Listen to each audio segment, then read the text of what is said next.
आज की क्लास में हम जानेंगे शिक्षा के उद्देश्यों के बारे में। ये हमारी बीएड फर्स्ट ईयर की फर्स्ट पेपर की क्लास है, जिसमें हम यूनिट फर्स्ट के बारे में चैप्टर 3 के बारे में पढ़ेंगे। तो शिक्षा के उद्देश्य, जैसे कि हम जानते हैं, शिक्षा एक जीवन पर्यंत चलने वाली प्रक्रिया है। शिक्षा को आधार बनाकर ही हम शिक्षा के उद्देश्यों को निश्चित करते हैं। शिक्षा के लक्ष्यों को आधार बनाकर ही कोई भी देश अपना विकास अपनी प्राथमिकताओं के आधार पर कर सकता है। जैसे उसकी सुविधाएं हैं, उसके अनुसार वह अपनी शिक्षा में प्रगति कर सकता है।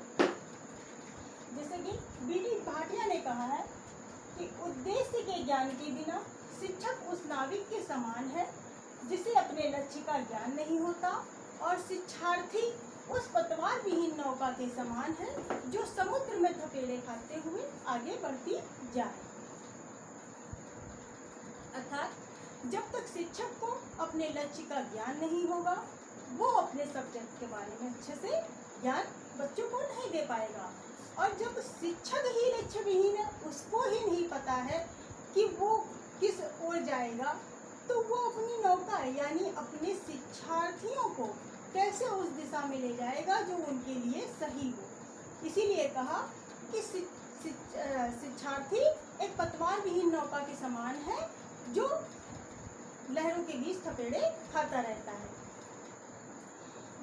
जॉन डीवी ने भी कहा कि उद्देश्य से तात्पर्य एक क्रमबद्ध कार्य से है जिसका प्रत्येक क्रम अगले क्रम की ओर अग्रसर हो किसी निश्चित कार्य की पूर्ति हेतु। तो उद्देश्य क्या है? एक सिस्टमैटिक ढंग से हम आगे बढ़ते हैं। जैसे यहाँ पे हमारा उद्देश्य ज्ञान की प्राप्ति है, तो हम अपना फर्स्ट पेपर जो है उसके सिलेबस को पूरा करना चाहते हैं, तो उसको हम step by step unit first unit second unit unit by unit पढ़ेंगे और अपने उद्देश्य की प्राप्ति करेंगे। बिना उद्देश्य की शिक्षा की प्रक्रिया का संचालन नहीं किया जा सकता है। जब हमारे उद्देश्य निहित होंगे तभी तो हम किसी लक्ष्य की प्राप्ति कर पाएंगे। जब हमारा उद्देश्य ही नहीं निश्चित है तो हम किसी लक्ष्य की प्राप्ति कैसे कर पाएंगे। इसीलिए कहा गया है लक्ष्य विहीन शिक्षा निरर्थक है। जब तक लक्ष्य का ज्ञान नहीं, उस शिक्षा का कोई उपयोग नहीं है। तो शिक्षा उद्देश्य पूर्ण शिक्षा क्या करती है? एक दर्शित लक्ष्य है जो क्रिया को संचालित करती है तथा व्यवहार को प्रेरित करती है। अब हम जानेंगे शिक्षा के उद्देश्यों को प्रभावित करने वाले कारकों के बारे में। तो शिक्षा के उद्देश्यों को प्रभावित करने वाले कारक दार्शनिक कारक, अंतर्राष्ट्रीय कारक, व्यक्तिगत कारक, भौगोलिक कारक, आर्थिक कारक, सांस्कृतिक कारक, जैविक कारक, हमारे प्रौद्योगिकी कारक, वैज्ञानिक कारक, समाजशास्त्री कारक, धार्मिक कारक, ये सब कारक जो हैं वो मिलके हमारे शैक्षिक उद्देश्यों को प्रभावित करते हैं। उन्हीं के आधार पर हमारी शिक्षा के उद्देश्य निहित होते हैं। जैसे हमारे समाज की व्यवस्था होती है, उसके अनुरूप ही हम अपनी शिक्षा के उद्देश्यों को निहित करते हैं। हमारा दर्शन जैसा कहता है, कुछ यथार्थवादियों ने जैसा कहा, आदर्शवादियों ने कहा, उसके अनुसार हम शिक्षा के उद्देश्य को निश्चित करते हैं। ये सारे कारक मिलकर हमारी शिक्षा के उद्देश्यों को प्रभावित करते हैं। इसके साथ साथ हमारे वैज्ञानिक प्रगति, तकनीकी ज्ञान, ये सब भी हमारी शिक्षा के उद्देश्यों को प्रभावित करते हैं।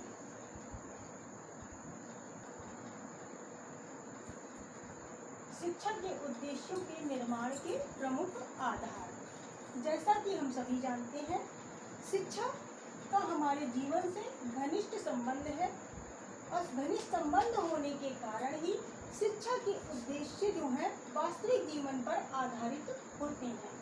इसके कुछ जैविक आधार हैं। जैविक आधार में हम कह सकते हैं कि जैविक दृष्टि से मनुष्य कैसा एक सामाजिक व्यक्ति है और बौद्धिक प्राणी है। उसकी बुद्धि के अनुसार ही हम उसको पशु से अलग करते हैं। यदि मनुष्य के पास बुद्धि ना हो तो वो कैसा पशु के समान ही हो जाएगा। बुद्धि के कारण ही उसे सभी प्राणियों में श्रेष्ठ माना जाता है और उसको हम शिक्षा के द्वारा सुसंस्कृत प्राणी बनाते हैं। इसी प्रकार कुछ दार्शनिक आधार है, जैसे कि हम कहें जिस प्रकार का हमारा शिक्षा दर्शन होता है उसी प्रकार से हमारे शिक्षा के उद्देश्य निश्चित हो जाएंगे, यानी जैसे हमारे जीवन का दृष्टिकोण होगा उसी के अनुरूप हमारे शिक्षा के उद्देश्य निर्धारित होंगे। दर्शन शिक्षा के लक्ष्यों को निर्धारित करने से संबंधित है। समाज के दर्शन की शिक्षा के लक्ष्यों के निर्धारण में महत्वपूर्ण भूमिका होती है। विभिन्न दार्शनिक विचारधाराओं के अनुकूल शिक्षा के विभिन्न उद्देश्य रहे हैं। आदर्शवाद, जड़वाद, यथार्थवाद, प्रयोजनवाद और समाजवाद। आदर्शवाद किसकी बात करता है? धार्मिकता, नैतिकता, आध्यात्मिक आदर्शों की बात करता है। वह सत्यम शिवम सुंदरम की अवधारणा को प्रस्तुत करता है। इसी प्रकार जड़वाद, यह विचारधारा मानव के शारीरिक तथा मानसिक विकास पर बल देती है। यथार्थवाद भौतिक सत्यता की बात करता है, यथार्थ जगत की बात करता है। तो इसके शिक्षण का उद्देश्य प्रौद्योगिकी, आर्थिक और वैज्ञानिक प्रगति से होता है। प्रयोजनवाद की विचारधारा एक बहुतत्ववादी विचारधारा है। इसके अनुसार शिक्षा प्रत्येक व्यक्ति की सामर्थ्यों तथा प्रवृत्तियों के विकास करना है। नेक्स्ट है हमारा समाजवाद।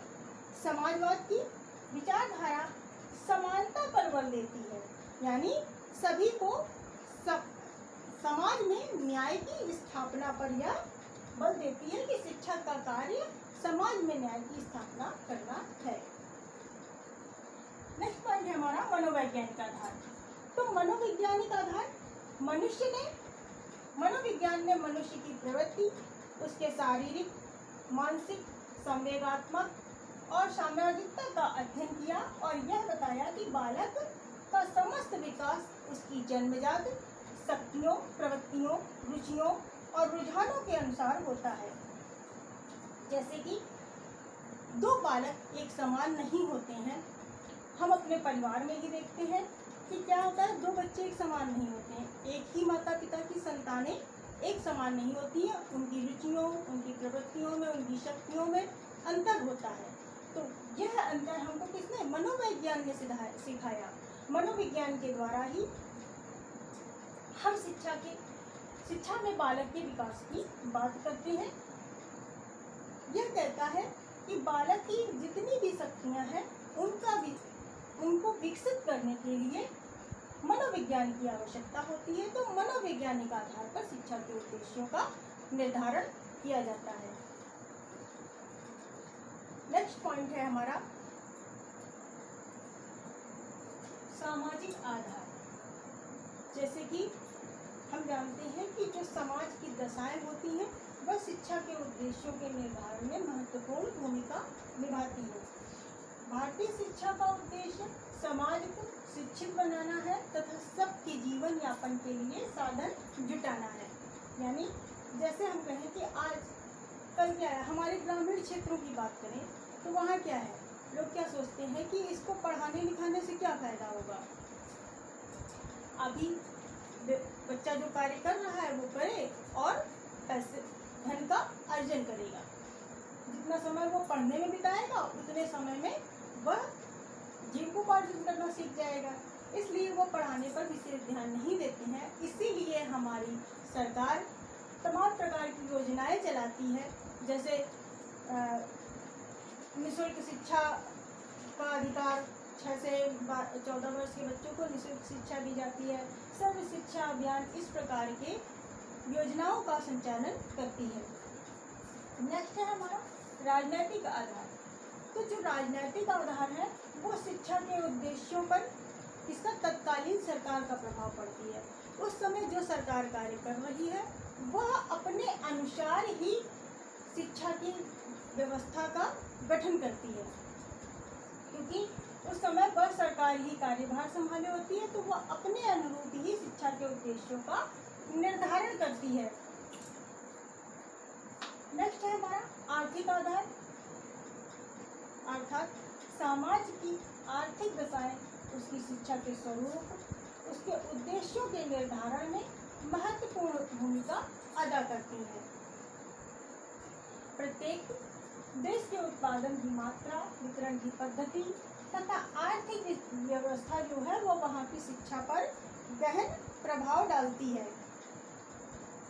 जैसे उस देश की आर्थिक स्थिति होगी उसी प्रकार वह शिक्षा पर व्यय करेगा।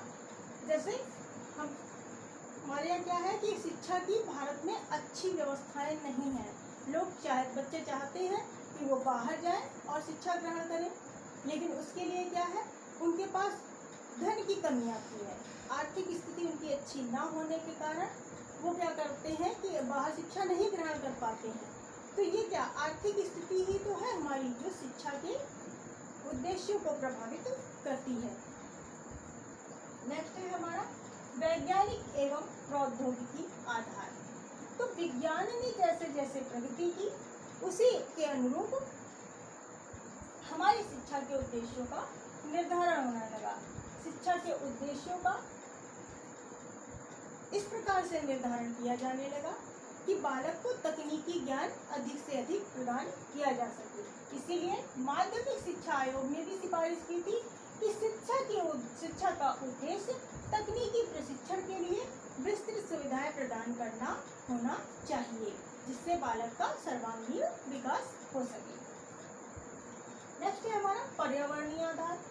तो पर्यावरण जैसा पर्यावरण होगा उसी अनुरूप शिक्षा के उद्देश्यों का भी निर्धारण होगा।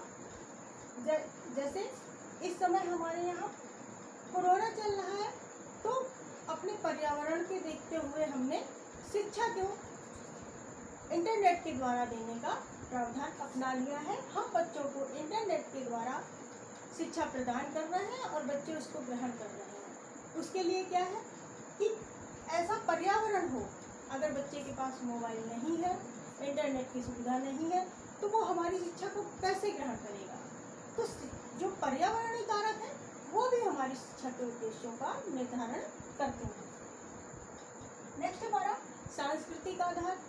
संस्कृति, जैसे कि हम जानते हैं कि हम समाज में रहते हैं और प्रत्येक समाज की अपनी एक संस्कृति होती है।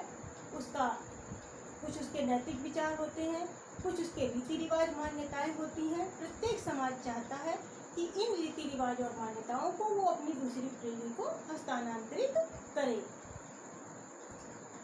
नैतिक आधार। तो हमारी शिक्षा का उद्देश्य कैसा है, बालक को चारित्रिक बनाना, उसको सद्विचारों की प्रदान करना। तो हमारी शिक्षा का उद्देश्य ऐसा होना चाहिए जिससे हमारा बालक एक कुशल नागरिक, एक सामाजिक प्राणी बन सके। वह संस्कृति का हस्तांतरण और संरक्षण करना सीख सके, अंतर सांस्कृतिक भावना का विकास कर सके, सामाजिक कुशलता का उसमें विकास हो। इस प्रकार की हमारी शिक्षा के उद्देश्य होने चाहिए। आगे नेक्स्ट क्लास में जानेंगे इसके सेकेंड पार्ट में। धन्यवाद।